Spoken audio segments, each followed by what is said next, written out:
Hello and welcome to another episode of Beer Man's No Bull Beer Reviews. Today I have another beer from Grist Brewing Company out of Pittsburgh, Pennsylvania. This beer is called Into the Hollow. You can see right there it just says Strong Stout. It is 8.6, so I guess it makes sense to call it a Strong Stout and not like Imperial because it's not as big as like their black in the USSR, which is their Imperial Stout.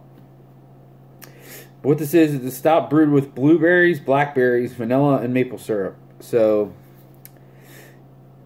it kind of entices me, but at the same time, it kind of worries me because that's a lot of stuff going on. So you really have to, keep the reins back on some of that to make it all work. And obviously you want a good base beer to begin with on top of it, so we'll see how this goes. I do really like their Imperial Stout Black in the USSR. It is a little old school, it's a little hoppy, and it's not like super thick, but it's a really well-balanced, just big Imperial Stout. So I'm hoping this is in the same vein, just a little bit smaller and with some other additives, so we'll see. But I mean, vanilla, maple, blackberries, and blueberries, I think? Yeah. I mean, to me, that just sounds like, breakfast, like a pancake breakfast, basically. So I'm hoping that's what we get here and not just a muddled mess. We'll see. So as you can see, this pours I'd say pretty dark brown. It's not quite black, with a pretty small beige head.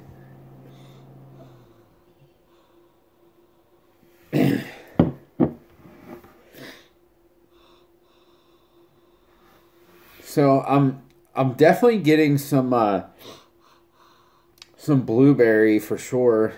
Or I mean, I don't even know if it's blueberry, but there's some like dark fruit, but not dark fruit like Belgian-y dark fruit like blackberry, blueberry, dark fruit. And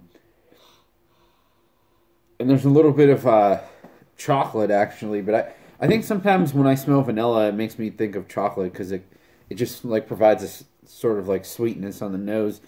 And then... Sorry, I was trying to pick up more, but I'm really not getting anything else. Let's see.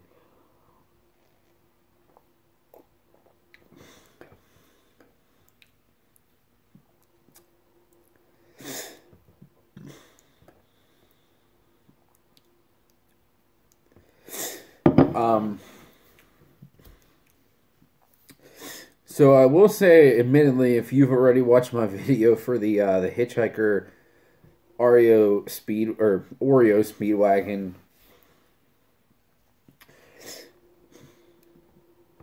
this is definitely better than that, but it's also kind of a disappointment in my opinion. The berries aren't really there in taste. They're kind of just providing like a weird acidity.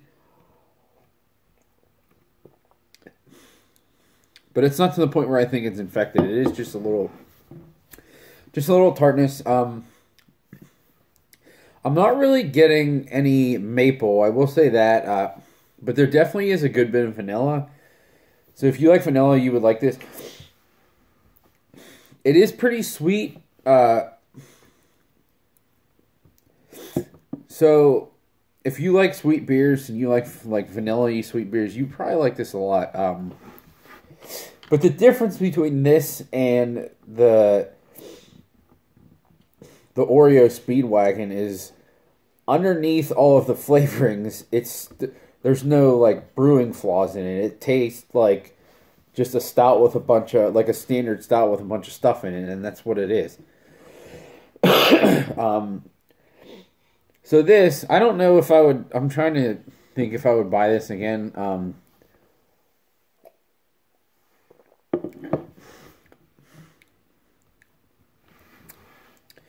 I feel like if the beer had a little more heft, and maybe even some like roasty character, then that would offset all the berry flavors. It's not even the flavors. It's just when I take the first sip, it's not that it stings the tongue, but it's just weird because, excuse me, it makes me think that I'm about to drink like a sour stout because it has a little bit of acidity.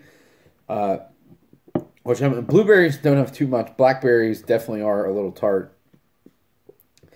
But altogether, I would say this turned out pretty good. It's not Bourbon County Bramble, not anything like that, but for what it is and what I was thinking it could have been like on the bad side, it's way better than what I was thinking that it might end up being. It is a little muddled, but in general there's no like off flavors, and you get if you took out the maple and you just said this was like a stronger stout with vanilla and some dark berries, I think they did a good job. So, I think this sold out really quickly, and I haven't seen anyone in Pittsburgh talking about it, and not that it's amazing, but I think it's pretty good for what it is. So I would probably buy this again because I think it was pretty cheap. I think it was only like $16 a 4-pack. So I mean, $4 for a can of this, it's not the best thing, but it is somewhat unique and it's easy to drink. And now that I'm drinking it more, I think some of that acidity from the berries is actually cutting like what is perceived residual sweetness from the vanilla. So it's probably a good thing that it does have that tartness, because if it didn't, it might be like way too cloying. So yeah, I'm gonna say this is a buy. I would buy this again. It has its place and it's unique. Yeah, I haven't been a huge fan of their IPAs lately. They've been decent, like standard run-of-the-mill New England IPAs, but there's just better options in Pittsburgh and where I live in Charlotte, so I generally wouldn't probably buy those from them. But this is there's not too many good canned stouts in Pittsburgh, so if you want one, I would buy this. It's decent. So yeah, this is a buy for me. I don't know anyone else who even got this. I haven't heard anyone talking about it, but I think it's not bad. So but I think that's all I got in this one. Please like, comment, subscribe, let me know what you think, and I look forward to doing the next one. Thanks.